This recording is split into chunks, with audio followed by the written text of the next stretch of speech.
Welcome back to our Pathfinder Kingmaker series. Alright, we are ready to pick up where we left off. So, let's slowly, I want to meet Lindsay's NPC first. Applause, please. Okay, you actually did something useful. I'll take the food off your table. Take the booze out of your barrel. This tournament is a great idea, and Irovetti is such a gallant host. I wonder who will win the tournament. My bet's on Daggermark. If Jade were here, my bet would be on us. A Manticore.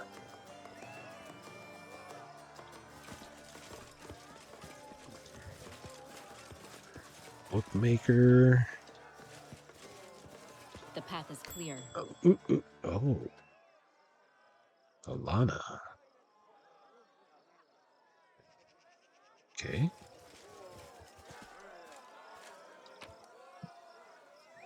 Books.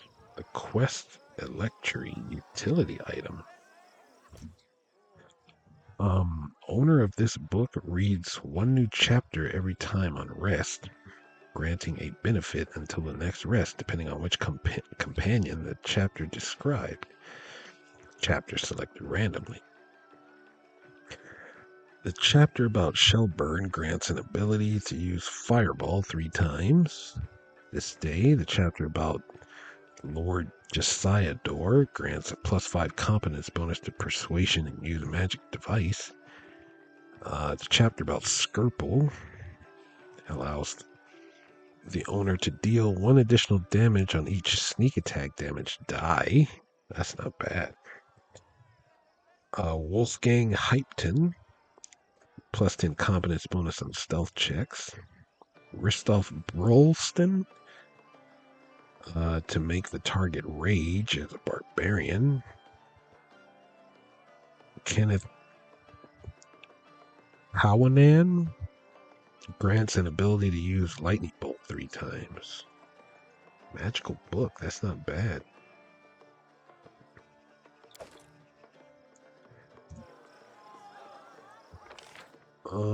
Yeah, you are.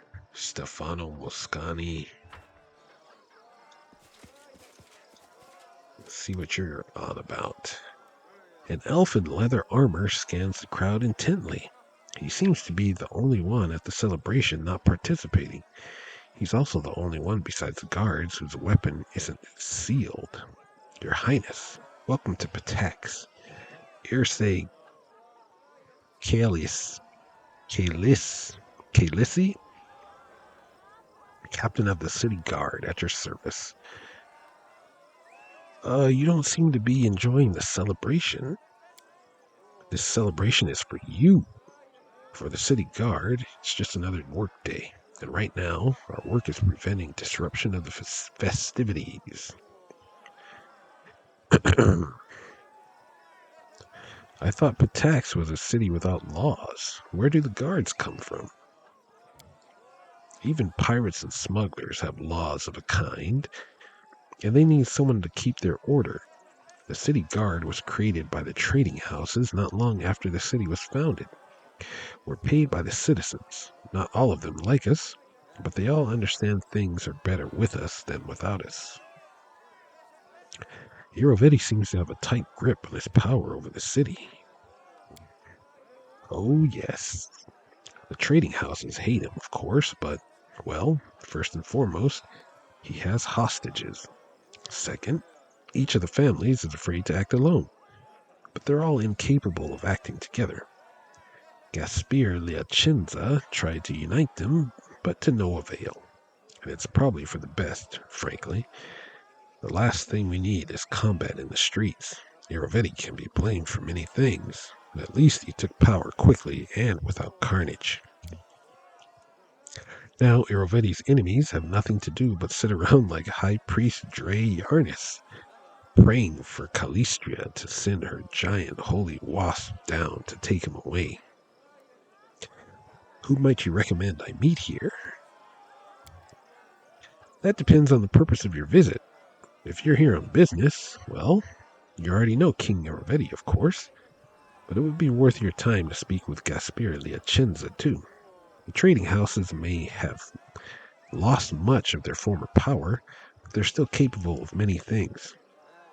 And if you'd like to partake of our renowned culture, there's Anamid Bellavara, the most famous bard in the city, and Atalia Gitarin as well, headmaster of the academy.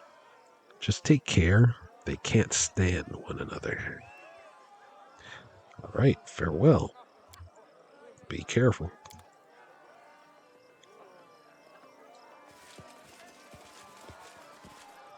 Zen Mark, what? I can't talk to you.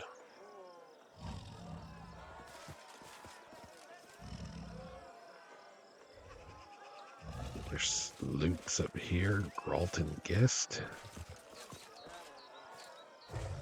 Patax has always been famous for his wine. Okay. Yep, I'll take it.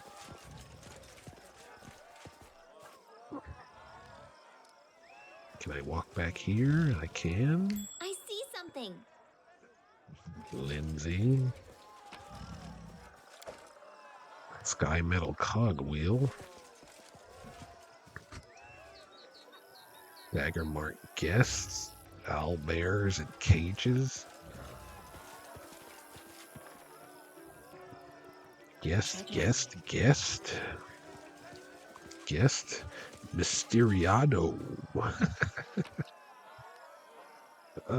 Tea, brandy. Oh, well, I would have threw that coffee on the ground if I had read it before I picked it up.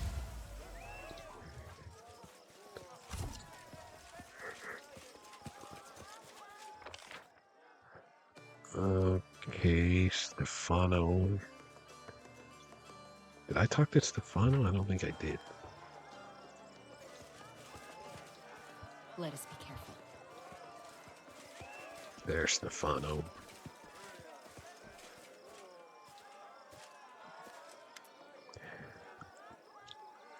Stefano Mosconi, an arrogant nobleman from Patax who attended your reception. That guy I insulted and then saved on the street? Since your last encounter, Stefano Mosconi has put on a little weight, and his appearance has become even more festive. As you approach, a polite smile blooms on his face. Why, if it isn't Queen Alana, please allow me to congratulate you on your success. This isn't the first year the tournament's been held. So we meet again, and not on the battlefield. Assuming this tournament isn't a trap, of course. Of course it's not. It may be hard to believe, but King Aravetti's intentions are quite honest this time. Trust me, he'll make a move sooner or later, but for now, he's invited you for the chance to see a new rival with his own eyes.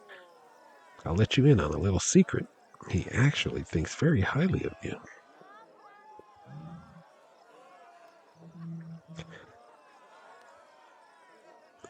This isn't the first year the tournament's been held. Why was I just invited this year? I mean no offense when I say this, but both you and your state were frankly inconsequential, not significant enough for our attention. But your victory at Brevois border and your subsequent coronation changed all that. In truth, King Aravetti only invites those he's identified as worthy rivals to the tournament. So Aravetti considers me a rival. I didn't think I'd given him any cause for a feud. The unfortunate reality is that your very existence, along with the strength your kingdom has acquired, is cause enough. What would happen were you to join with Mevan against Patax? Perhaps you might seek to extend your lands west and not stop at the border. What if merchants from Brevois It began traveling through your lands, bypassing attacks entirely. And of course, the most important question, Mosconi's grin turns predatory. Do you sit securely on your throne, or does Patak stand a chance of expanding east? Well, at least you're honest with me. I appreciate the warning. Think nothing of it. I have great interest in seeing how events will unfold. Farewell. Until we meet again, and I'm sure we will.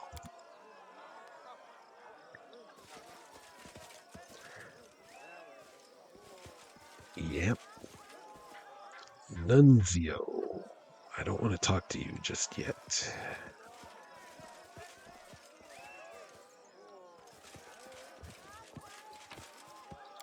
Take the food off your table. Where is Lindsay's? He's got the big special crest.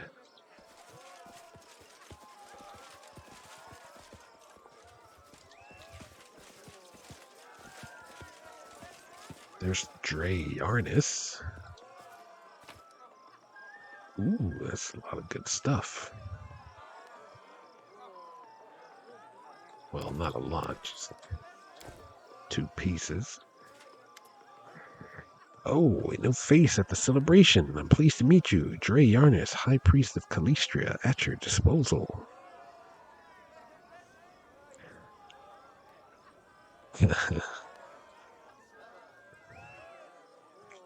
Calistria is the goddess of revenge. I'm sure many have mentioned Iroveti in their prayers to her, and probably not with the kindest words. You are well versed in matters both spiritual and political. Of course, it is not my place to say what people pray to my lady for. But you're right that many would wish for revenge upon him. To be honest, our temple has only benefited from his rise to power. Iroveti isn't stingy with his donations, and the celebrations he holds are beyond all praise. The king himself, though, his exorbitant pride is irritating.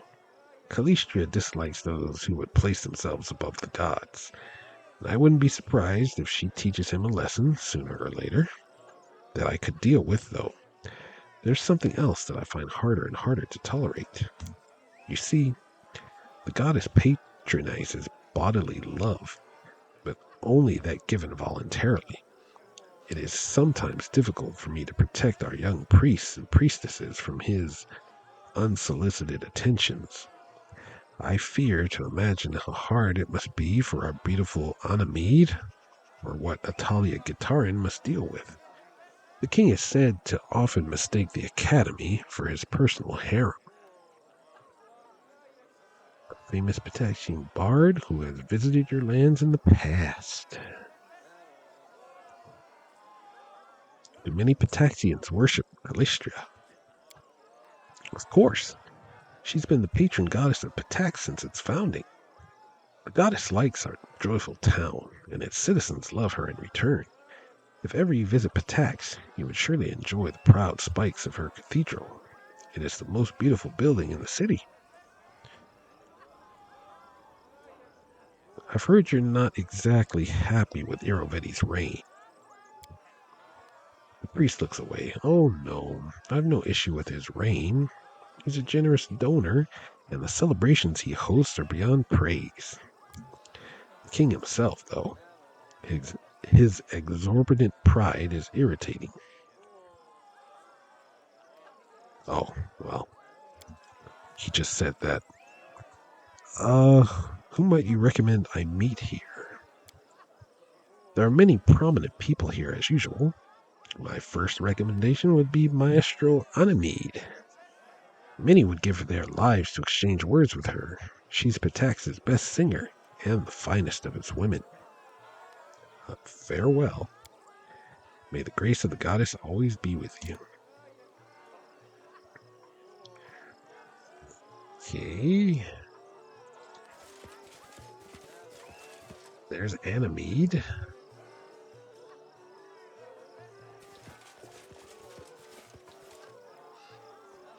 I'll go ahead.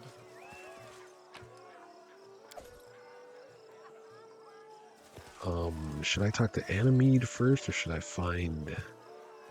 Yeah, she's right here. I'll talk to her. Oh, Alana, the famed Baroness. No, excuse me. The Queen of Regenshine now has come to visit us. It is such a delight to see you here. Maestro Bellavara. Well, do you remember me? Nobody cares about you, Lindsay. Ah, Lindsay, of course I remembered you. You and your nonsense at the poetics exam. I hear you have your own publishing house now. I didn't take you for the entrepreneurial sort, but I'm happy you finally found your calling.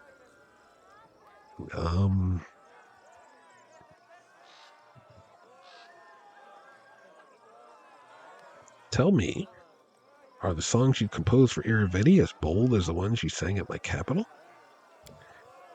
Have my humble verses so offended you that you still recall their sting?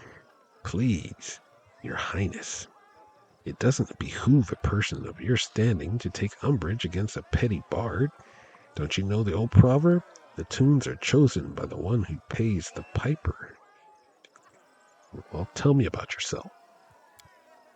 You could have easily asked any of my admirers who Annabella Vara is. That'd be about 3/4 of Batax, and the rest are all my haters. Ha ha. You don't get to be the best among a city of poets and musicians without gathering a few enemies along the way. But why should I concern myself with hacks and soreheads? What can you tell me about King Irovetti? Animede's face darkens for a moment, but she quickly regains her sweet smile. Love him or hate him, you can't deny he's a great man. Patax was a boring place before him. Only pirates, fences, and other scum did any business in the area. But then King Irovetti came and turned it into the cultural capital of the region.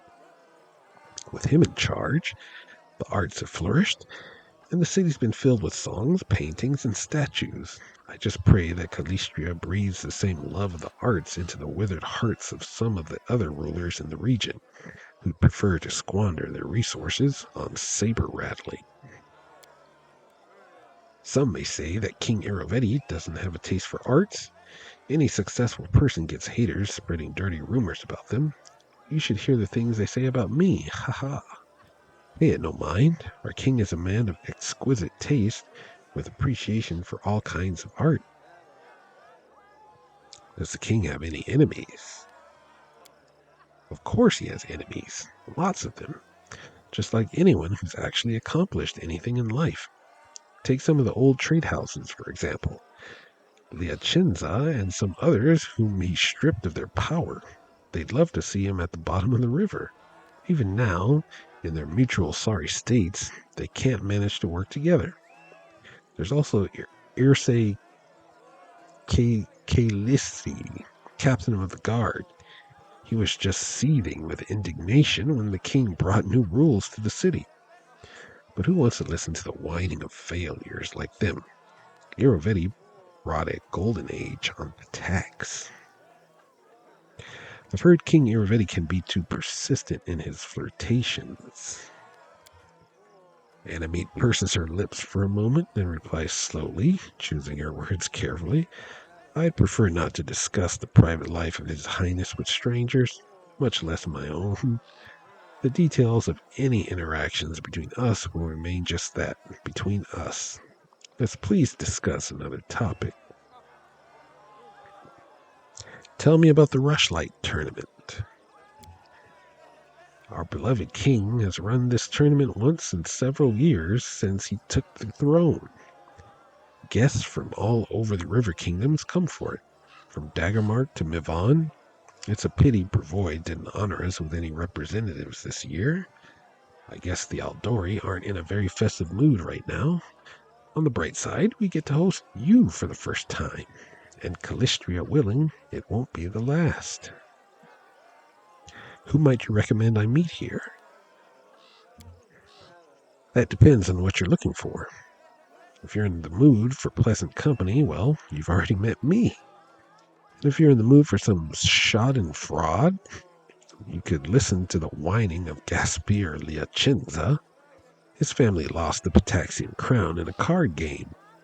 Or maybe Atalia Gitarin, the headmaster of the academy, who seems to think her skill at bureaucracy makes her a good bard.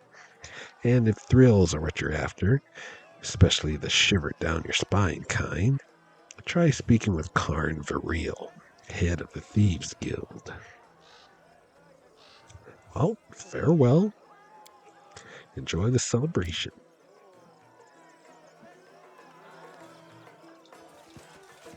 No. Atalia Gitarin. That's who I've been looking for. Let me check over here first.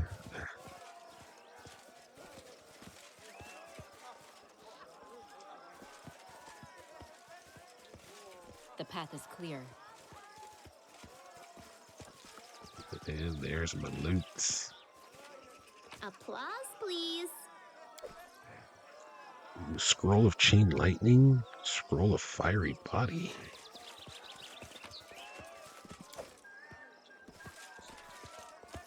Let's head out.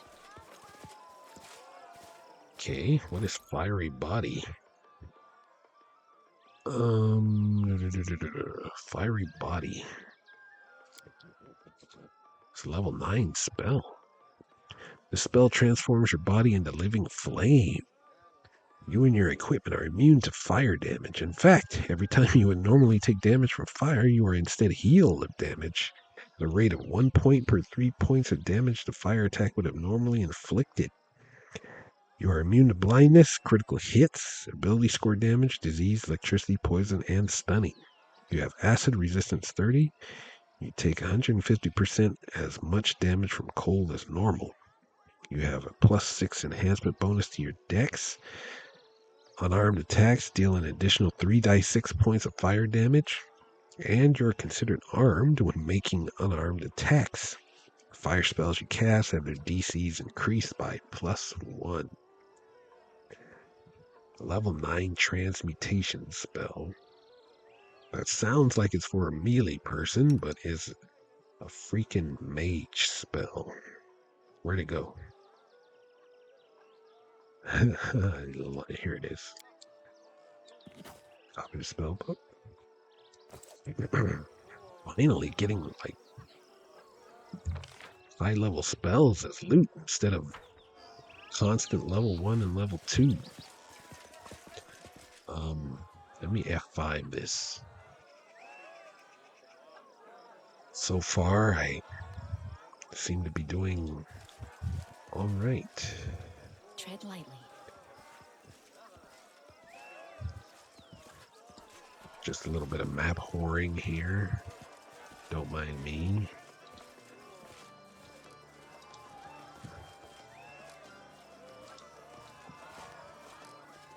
The path is clear. Gotta clear that fog of war.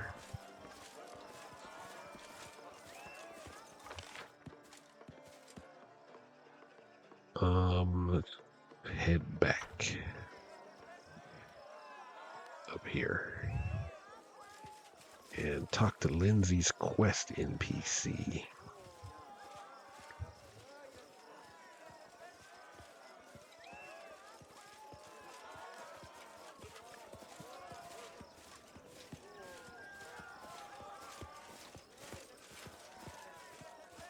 I'll go ahead.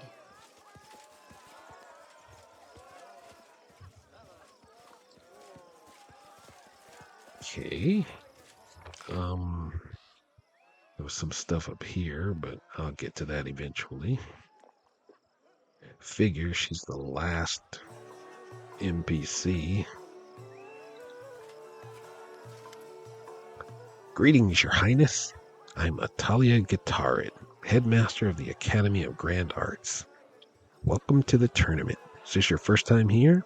I'll be honest. I'm delighted to hear what you've done with Regenshine.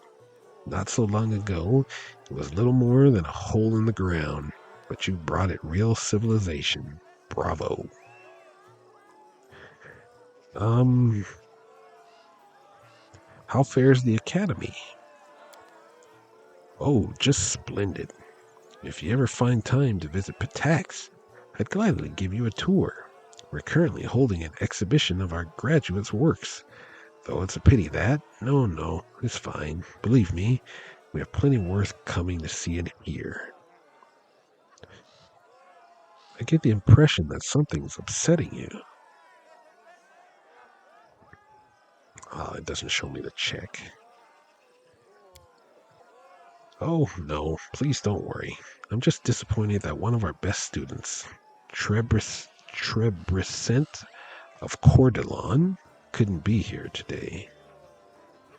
Cordelon is a small independent country on the Selin River in the Southern River Kingdoms. Long ago, Cordelon was a staging area for the return of the elves of Kilnin from their self-imposed exile in Savrian.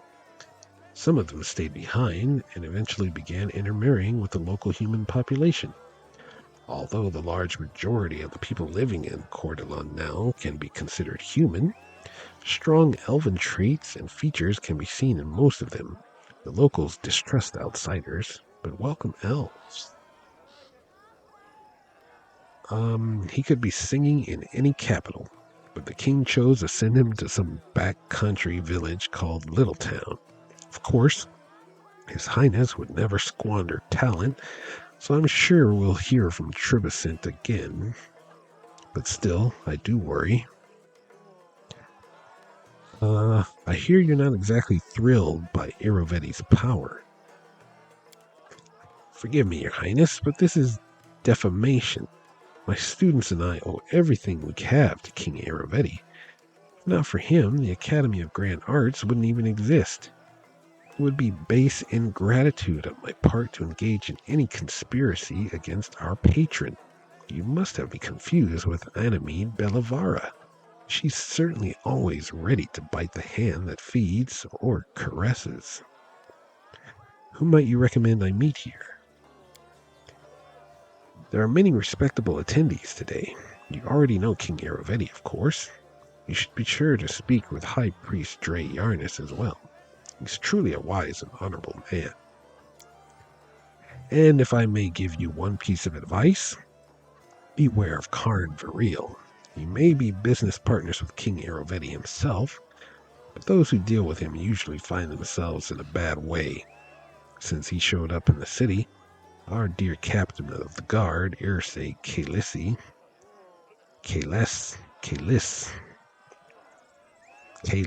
I think that's the way you pronounce it, Kalis, has so much more work that he... Atalia stopped short, covering her mouth. Forgive me, I've probably said too much. I guess Lindsay has some news for you. Yes! Professor Aelbald found refuge in our capital, and you know what? He's writing his memoirs of his time at the Academy. I'm sure it'll be an entertaining read for everyone in Patax. No, all of Avestan. A book, you say? How brave of him. I hope he doesn't neglect to include the details of his dismissal. Natalia's voice is ice cold and bone dry. What details? What do you mean? Irovetti kicked Professor Aelbold out for just being too smart, didn't he? I'm sure that's exactly how he described it. They call him the insightful for a reason, after all. Anyway, forgive me, but I have no interest in discussing this topic further. If you'd like to exchange idle gossip, I'm sure you can find much more willing and interesting company here. I suspect you know to whom I'm referring.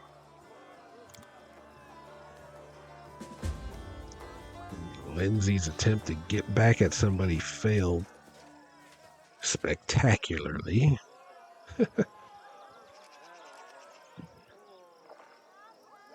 Now can I get rid of you? Now I have to talk to Anamede again.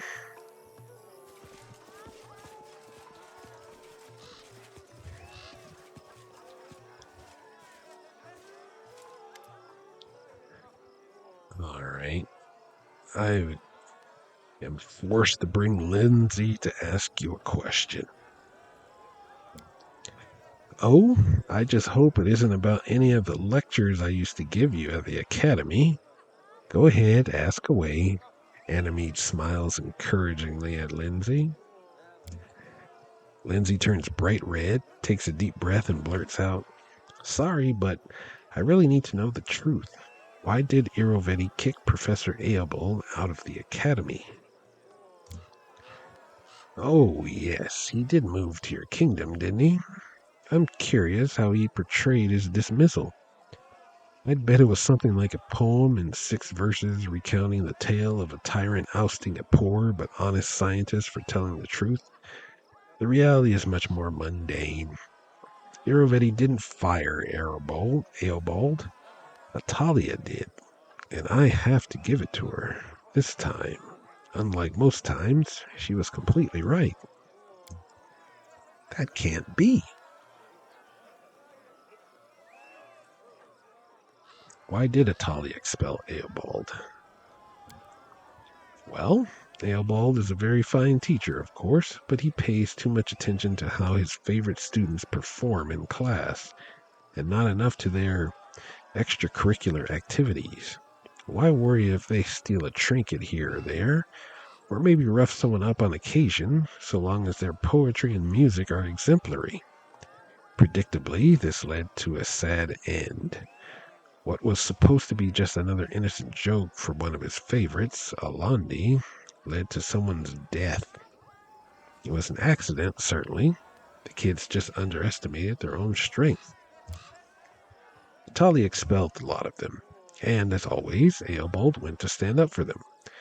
But this time, he discovered that her patience was not boundless. She blamed him, said that he let his troublemakers run wild, so he could get out of the academy along with them.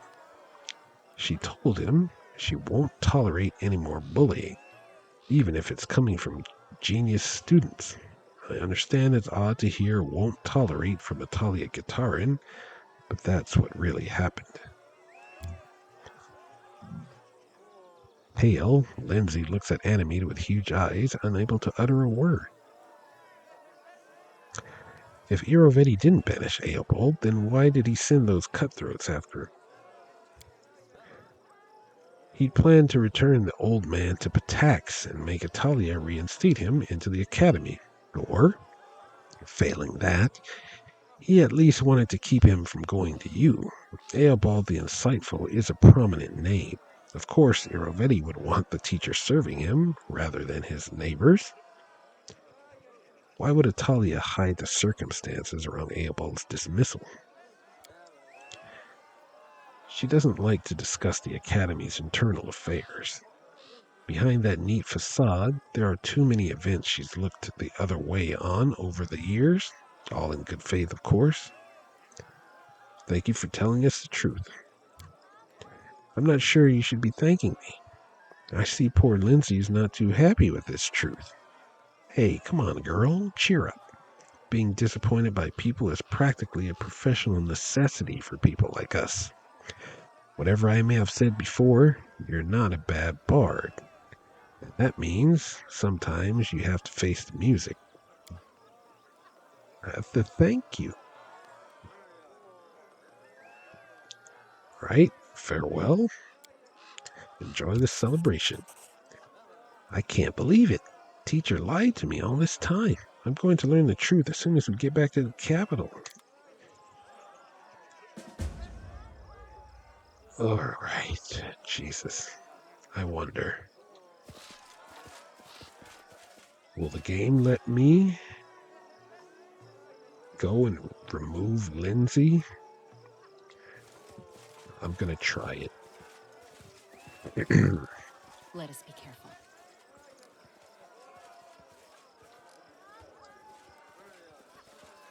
So I can get her out of my party.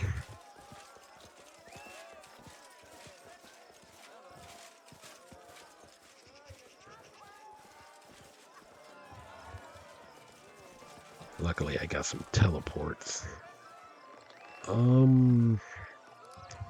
But before I go, I think I'm going to buy that +4 longsword. I think so. I haven't gotten any other longsword to show me that longsword. Oh, this armor is awesome too. I don't have enough for everything. Don't be greedy. Come on. Just +4 longsword. Yes.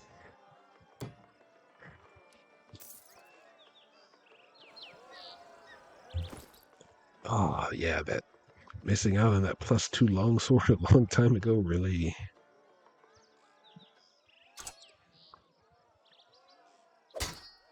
Oh, yeah.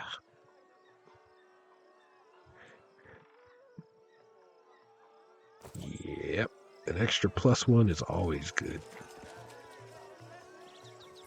Sometimes the difference between hitting and missing is just 1 point. All right. I'm going to quick save it.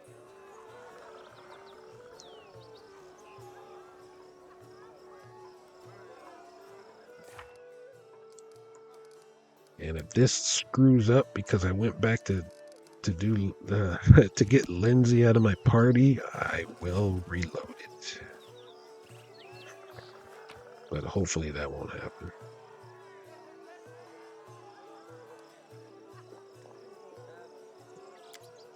Oh, leaving your highness? Won't you stay for the banquet? Otherwise you'll miss it. Ah, crap.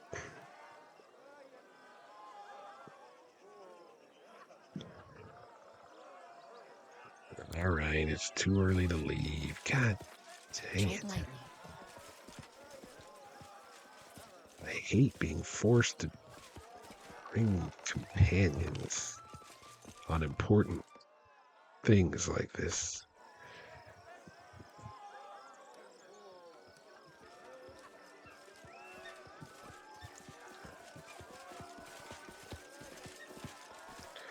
I'm stuck with her.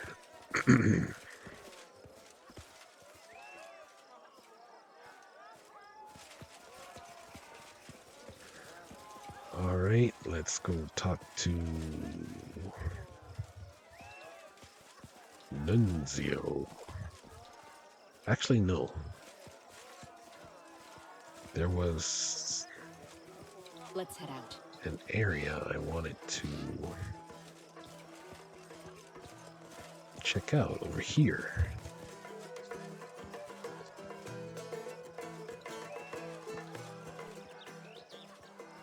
I'll go ahead. Hey, you can't be here. This is High Highness King Irovedi's camp.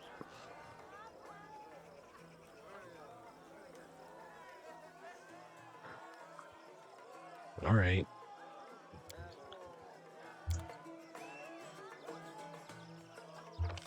It's like, I know, he invited me. Well, let's go do this. Well, that can't map whore up there, so on with the quest.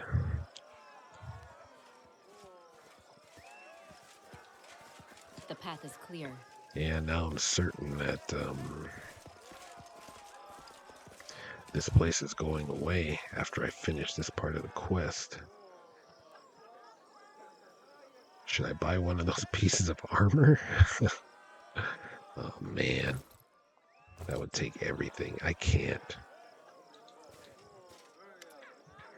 Your Royal Highness, welcome to the Rushlight Tournament. My name is Nunzio Arpaia, and I have the honor of being His Highness King Irovedi's Master of Ceremonies.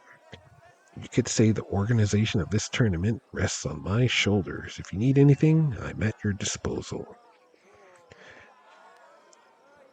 Tell me about the Rushlight Tournament. Since starting his reign over Patax, His Highness King Irovedi has held this tournament once in several years, inviting guests from the high society of nearby kingdoms to attend. Today we have guests from Daggermark, Mivon, Gralton, and Timon. Unfortunately, Brevoy did not honor us with their representatives this year. It's entirely possible that recent events and the stressful political climate have put them in a less than festive mood. But we're pleased to have Your Highness in attendance for the first, and I hope not the last, time this year.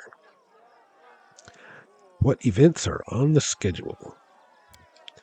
The tournament consists of 3 contests. First, the participants will display their strength and dexterity in the Fisher's Triathlon, a tribute to local crafts and trades, so to speak.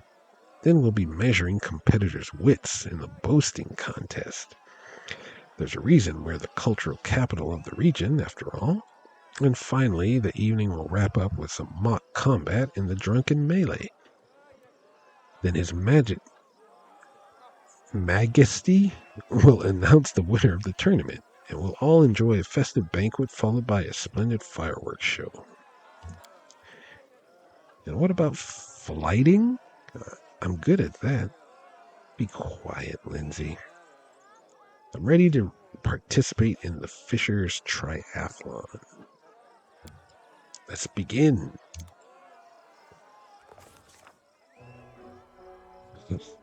Trumpets sounded over the arena, announcing the commencement of the Fisher's Triathlon.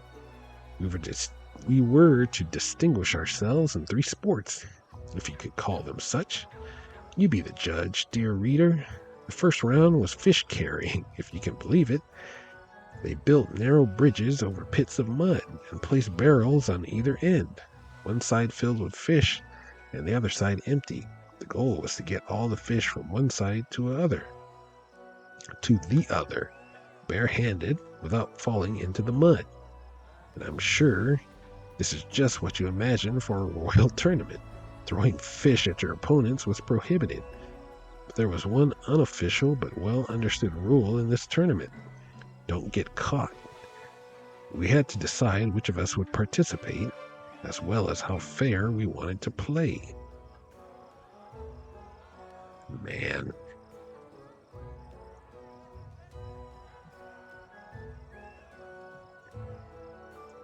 If only Jade was allowed. There's no way I can do these. If Jade was here, this would be simple. Man, I should have brought Jade. I would have brought Jade if I wasn't forced to bring Lindsay. I can't make this.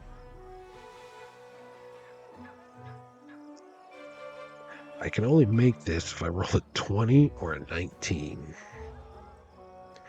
We decided to compete honestly.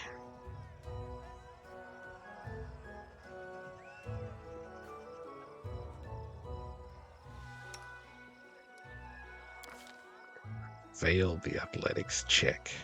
It was kind of close. Altana quickly realized it would be hard to earn an honest win while everyone else was cheating.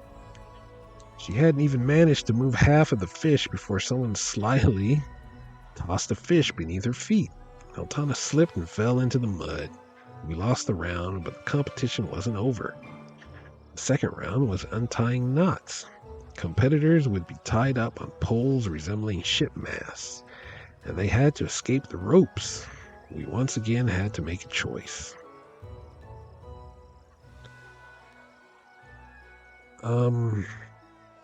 Let's see, we decided to compete honestly. We tried to cheat by sneaking a blade into the contest. Perception check passed. We noticed a sharpened coin glistening in the dagger-marked competitor's mouth, and the Gralton participant had a blade in hand. We exposed the cheaters, leaving us with fewer rivals. That's the one we'll do.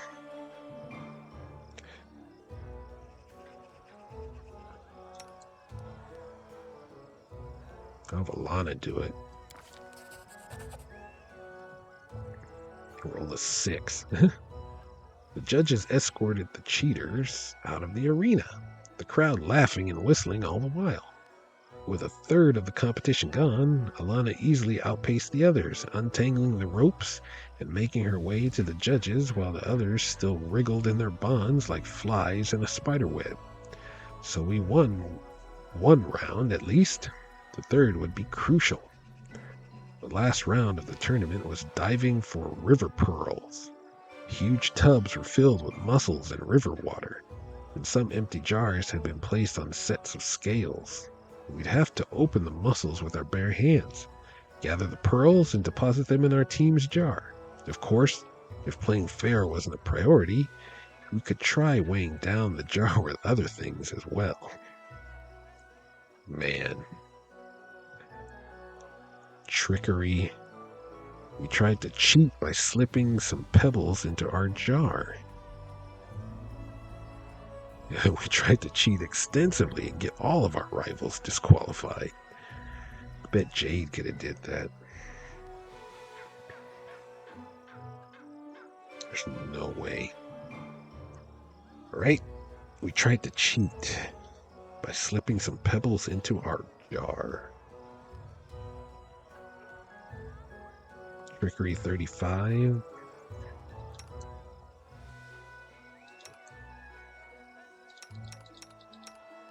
It's not letting me select Lindsay? What? Okay, now it is. Succeeded. Thank you.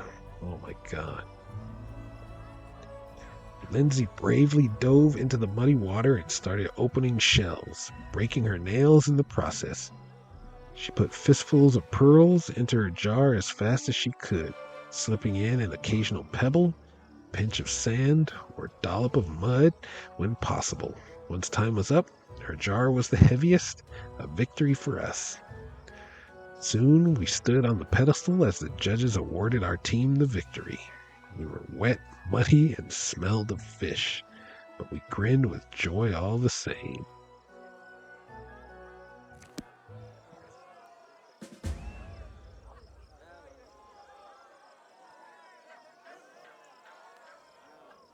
Ugh.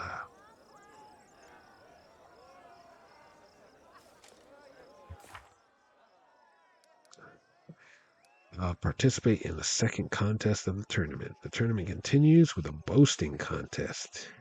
Doesn't really matter if you have something to boast about.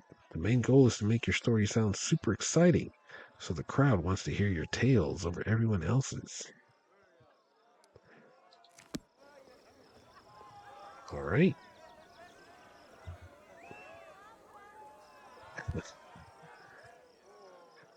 A boasting contest. This is probably persuasion, maybe some intelligence checks. Your Royal Highness, I'm ready to participate in the boasting contest. Everyone's ready. Let's begin. The tournament continued with a boasting contest. The first participant, a man from Daggermark, stepped up to the podium and told a raunchy story about him sneaking into a temple of Calistria and seducing all the priestesses, including the High Priestess, in a single night. The crowd was particularly amused by the suggestive glances he kept casting toward one of the guests from Timon. She simply smiled mysteriously in response. The second participant was a guest from Gralton, who told a completely implausible tale about his travels across other planes, where he battled undead hordes and defeated a blood-curdling monster. He was an average storyteller at best. Gazebo? Didn't? What?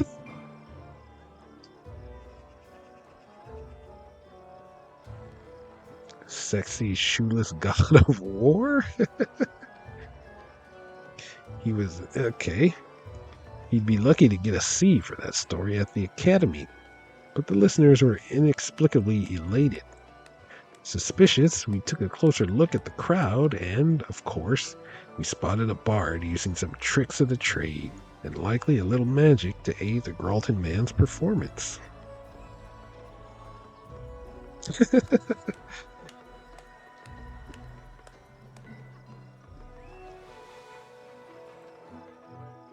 Oh man, I don't have enough for stealth.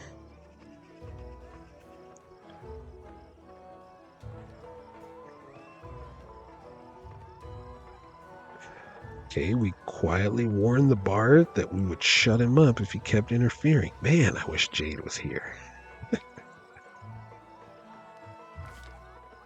Failed an intimidate check. Of course. We tried threatening the bard, but he wasn't born yesterday. He started yelling and crying, calling to the guards, to Irividia, and to all the gods for help.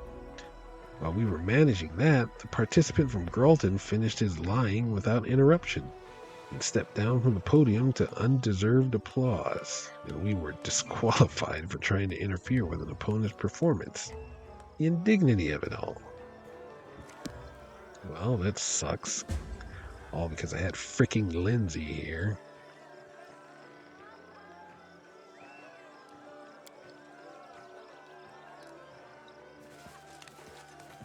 What a way to ruin the freaking tournament.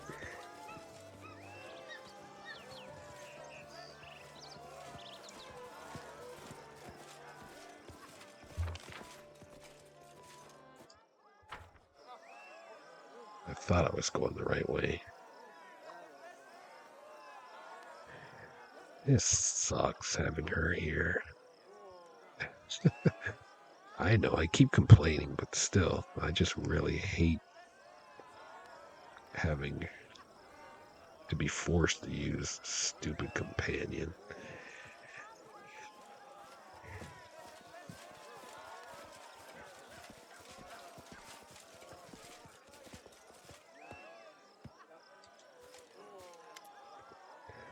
I'm ready to participate in the drunken melee.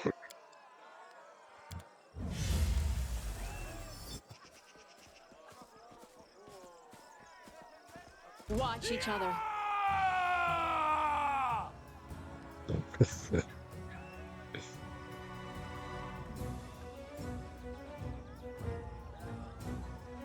All right. I'm back.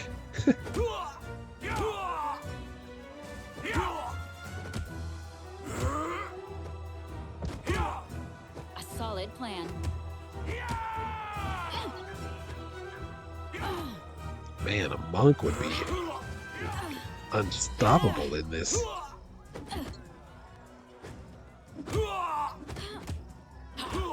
Look at my character throwing roundhouse kicks. Forwards. Critical hit. And I win.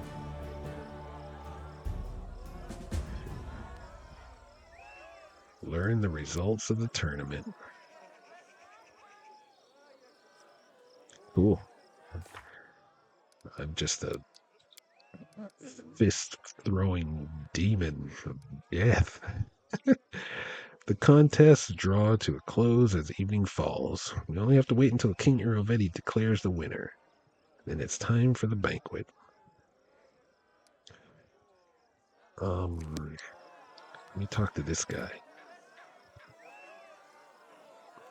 The tournament is finished, isn't it? Yeah, the tournament is finished, isn't it? I'd like to know who won.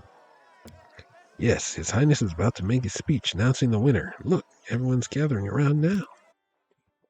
Lords and ladies, another Rustlight tournament has come to an end. I'd like to thank all of you who honored this event with your presence.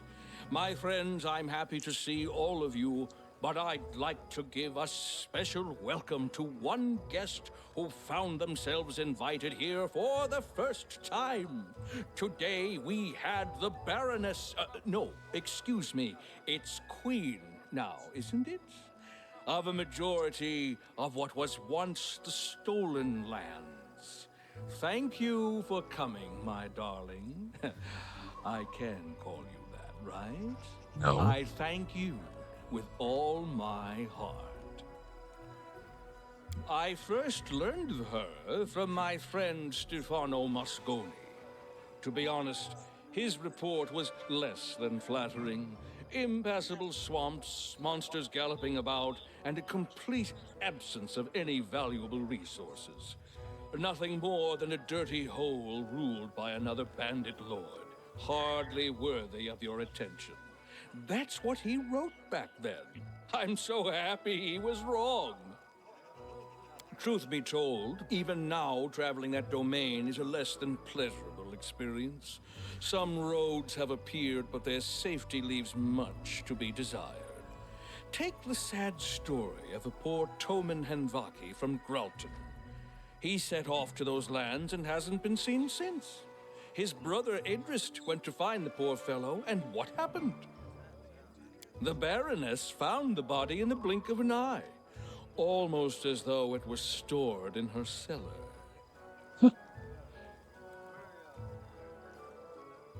Let's see. I'm flattered by your borderline disturbing attention to my persona. Why don't we include you in the discussion as well?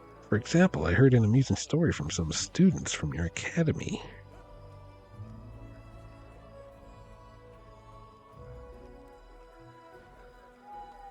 Iravetti, my friend, it's uncomfortable how much attention you lavish upon me.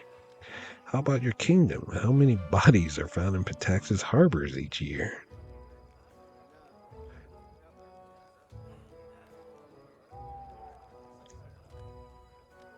That's the one I'll do. Iravetti, my friend, it's uncomfortable how much attention you lavish upon me. How about your kingdom? How many bodies are found in Pitax's harbor each year? Yes. Well, I believe we've fallen a bit off topic. Right. All I really wanted to get at was that Her Highness is a personage truly as extraordinary as her lands, and I'm happy to see her at this celebration. And now it's time to announce the winner of the tournament.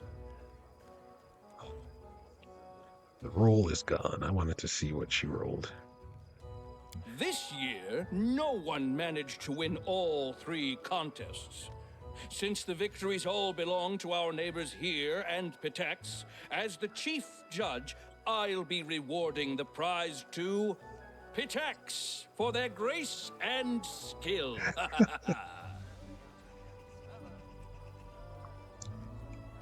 Awarding yourself the prize, such a regal thing to do. I applaud you. A joke! I was joking. You won 2 contests of the 3. The prize is rightfully yours. Let's hear it for the winner. Your Highness, if you please. I know you're not exactly a master of ceremonies, but please try to say something articulate to my guests. Lesser Ring of Ultimate Protection. Let's see.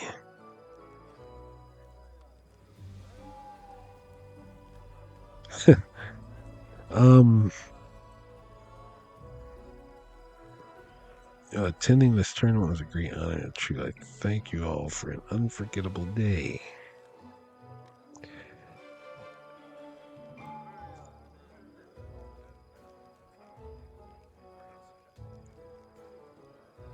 Well, I hope my victory didn't offend. I do apologize. It's hard to tone down all this talent. The guests greet your playful speech with amiable laughter. And now, with the competition over and the prize awarded, let's get on with the main part of the celebration. The banquet! I can hear your stomachs growling from here. Let's get to the table, and later we'll see an unforgettable fireworks show.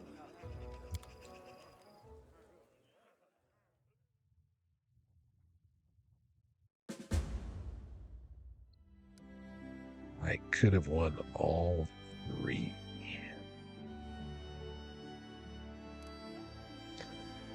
Rushlight Fields. If only I didn't have to bring Lindsay.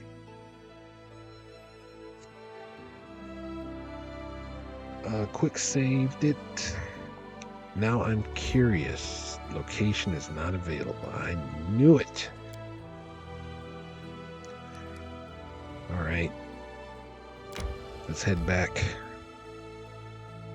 Right? That's where I'm supposed to go. Wait for the news to come. The tournament is over. King Irovetti wasn't very friendly, but overall everything was settled peacefully. Perhaps this invitation wasn't a dirty trick after all. No, I can't believe that. There must be some kind of catch, or it wouldn't be Irovetti. I think we'll be hearing some news from Pitax in the future.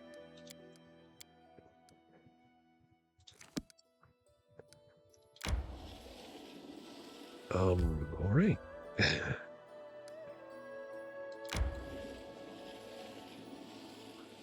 Let's try to find a way across, which there isn't. Well, that was good to know at least.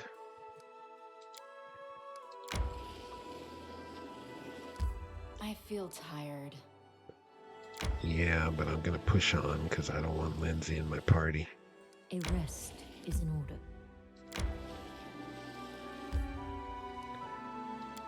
Teleport to Tranquil Glade.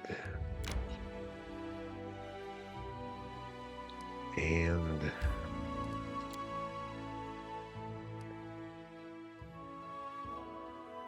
enter the throne room. I was just thinking if I should rest first. But no. Resting would be nice, don't you think? Okay, Professor, I can't believe you lied to me this whole time. Don't try to deny it. I've heard everything. How you covered for bullies, how it wasn't even Irovetti who fired you, it was Atalia.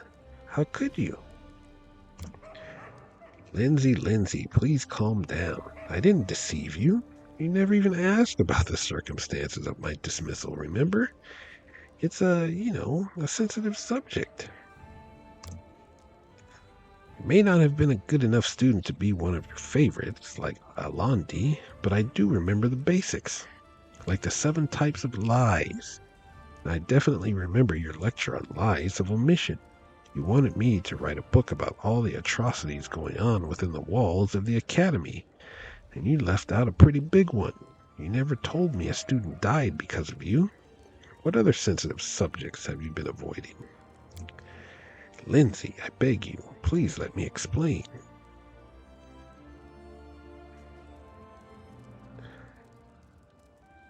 So, Eobald, is this true? Yes, Your Highness, I'm afraid it is.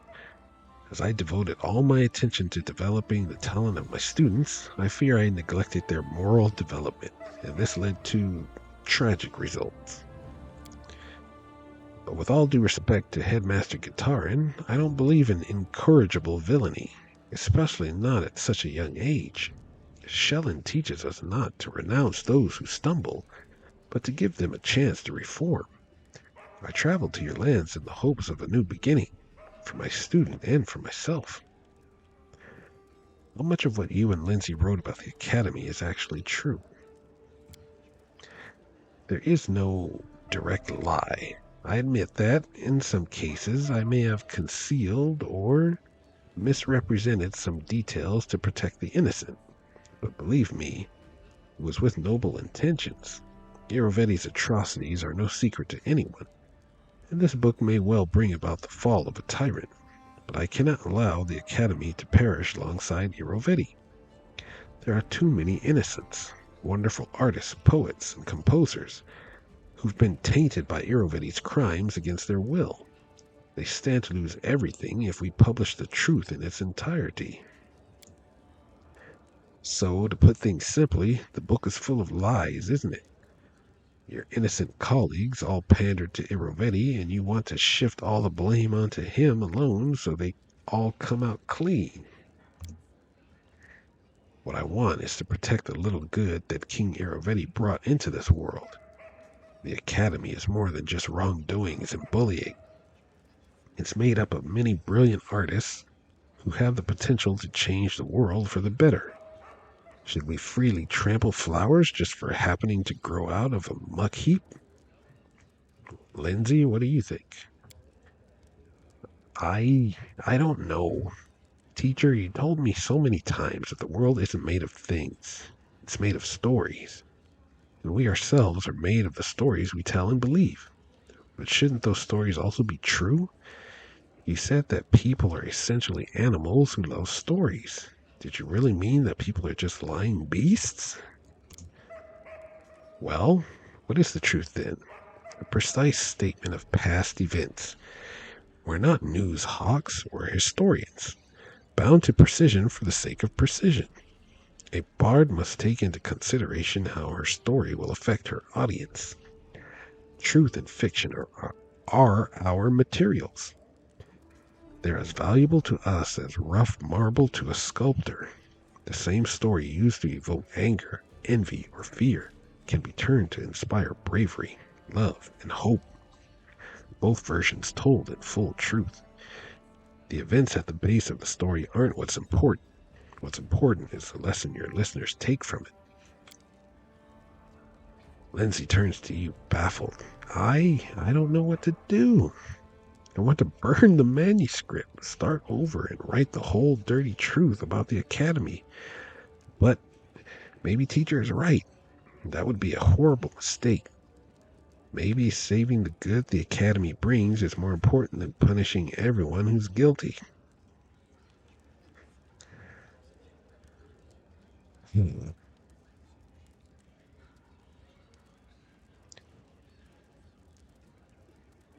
No one will ever see his creations, and he won't be getting a second chance either.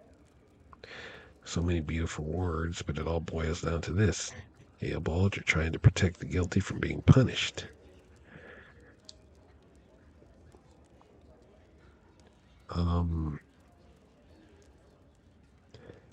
Nope, I'm of a mind that you should... He was basically holding back. So I think you're right, Lindsay. So many beautiful words, but it all boils down to this. Eobald, you're trying to protect the guilty from being punished, aren't you? Eobald lowers his head. I suppose you're right. I was so concerned with mercy, and a great injustice occurred as a result. I'm sorry, Lindsay. You've taught your old teacher a lesson today. We'll rewrite the book. I'll tell you everything I know, and everything I'm guilty of.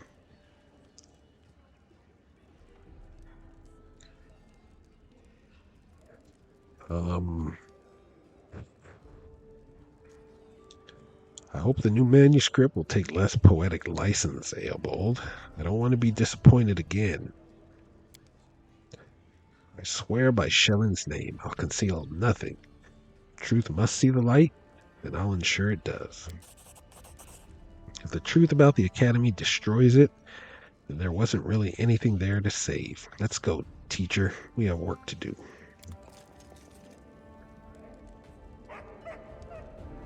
Oh, thank God that's done. Christian remains silent for a long time. When he finally opens his mouth, his voice is hoarse and tired. I won't take much of your time, Alana. I've been meaning to ask you about something. This might seem stupid, or arrogant, or just insolent. Christian stumbles and catches his breath. I want to talk to you. I think you know what it's about. It's what I've done, and what I haven't done. The priest lowers his head and grows silent.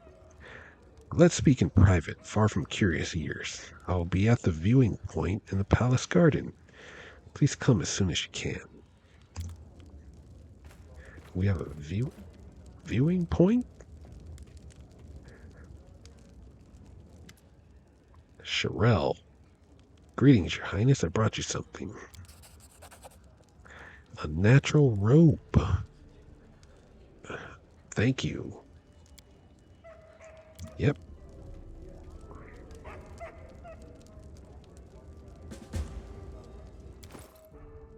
I knew it. My character was looking different. It took off all my friggin' armor. Hopefully it didn't steal it from me.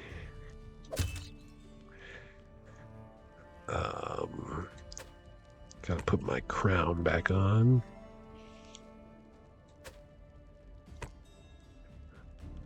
My belt. My boots. This. At least it let me keep my bow.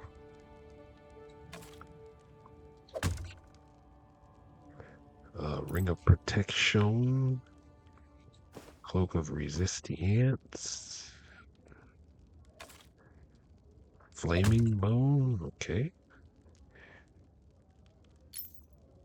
That thing. I've never used this. Oh yeah, I got this. What does this do? This ring grants its wearer +4 resistance bonus to all saving throws. +4 deflection bonus to AC. Spell resistance 19 and DR1. Wow.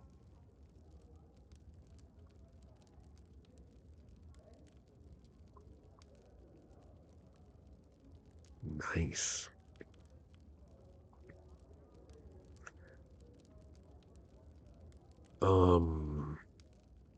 Okay, yeah.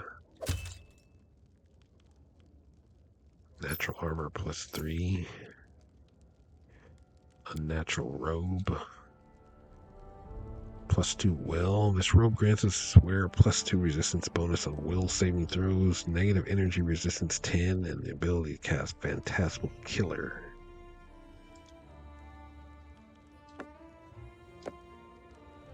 My ancient hunt. Okay, ring of ultimate protection. +4 resistance, which means it's a +4 cloak of resistance, and it's a +4 ring of protection. And I just sent the cloak making guy away.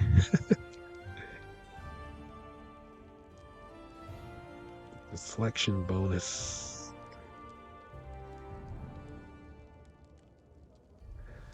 You already have a +4. Nova has a +4. And that. That's pretty good. Maybe I give it to Amana. I give it to you, and then you can have a different cloak. Give you spell resistance.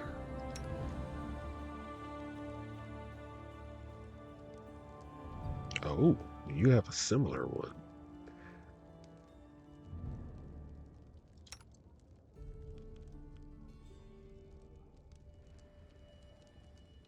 Huh. I think I give it to you. And then I can take this cloak off.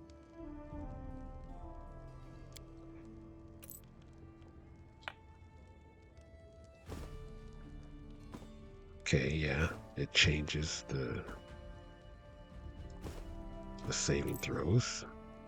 That goes back up to where it was. And then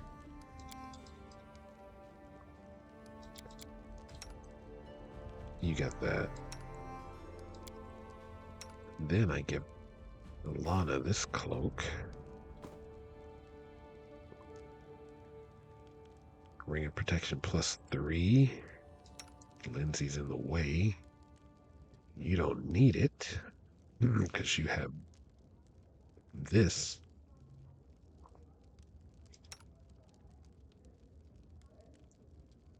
You get ring of protection +2, but it does other stuff, which is good.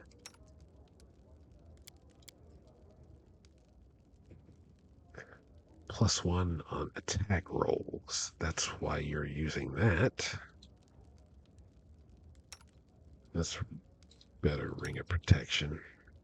You got that. Valerie has one.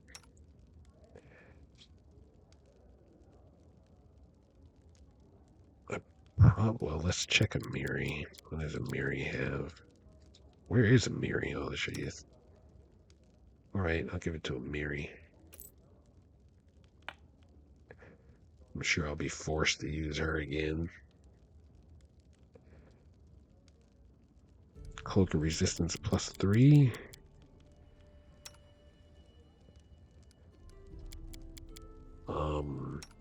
Got +4. Lindsay keeps getting in my way.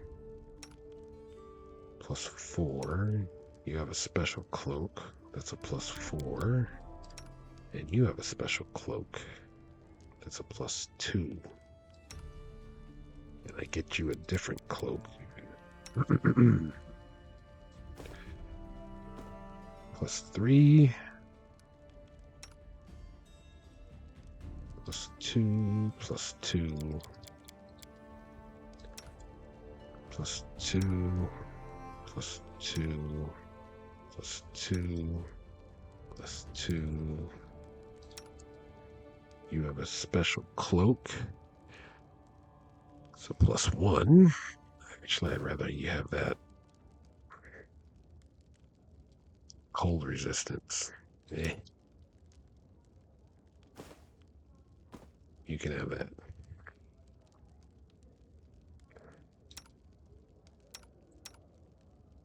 Alright. Up here, the box of stuff. Cloak of Shadows, stealth check. The bite, enchantment school. You don't need that. You don't need that either.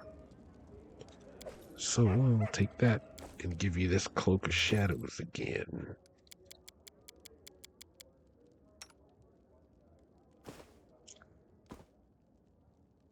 And your stealth checks get a +10.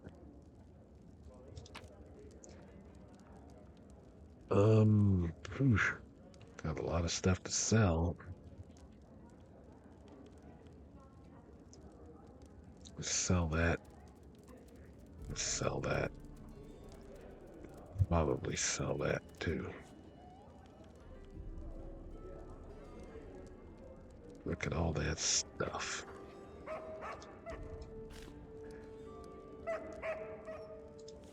Okay. Let's see what this red mark is in the kingdom. Rushlight tournament is over. Didn't do anything for me. Choking Death, Triumph. The guard, really?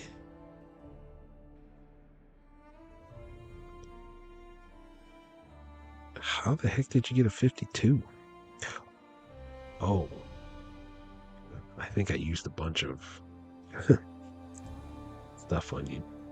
Guard placed the diseased people in camps under strict quarantine, where they received proper treatment. Among the patients, they found a spy who was the one who originally poisoned wells and caused the epidemic. He possessed a cure for the choking death. The darkness retreats in the tenebrous depths. The visions of the darkness dispersing to haunt the queen's dreams. It seems that the final shroud of insanity has fallen, unlocking the passage to the heart of the depths. It is time to answer Zelleran's call. Yep, the visitor has met with the queen.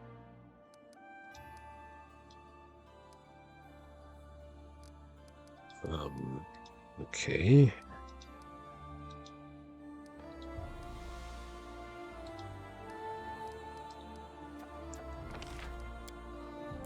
Price of a soul. Defender of the forest.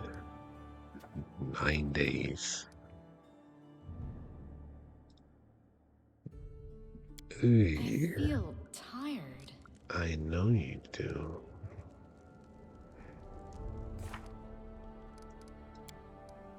Wait for the work of the book to finish. Saving grace. Well, it's not easy for Tristan. Even despite the forgiveness of the Baroness, the poor fellow is tormented by guilt over the ones he's hurt. Luckily, the servant of Serenway found a way to lighten his conscience, even if it doesn't help him return to his goddess. Talk to Tristan at the viewing point. Tristan morosely asked to speak with the Baroness at the viewing point. Whatever he wants to talk about seems serious. Alright, I'm going to quick save it. And I think I'm going to end the video here. And we'll talk to Tristan in the next episode after we rest. Whew. Alright. I am still kind of pissed at that tournament. I had to bring Lindsay. I could have brought Jade and did a whole lot better. Oh, man. I may just for myself. Like, after I end this recording, maybe reload 2 saves ago and then just take Jade without Lindsay and see what I could do at the tournament. I just want to see what it was like. Anyways, I might do that maybe. Anyways, I'll see you next episode. Thanks for watching.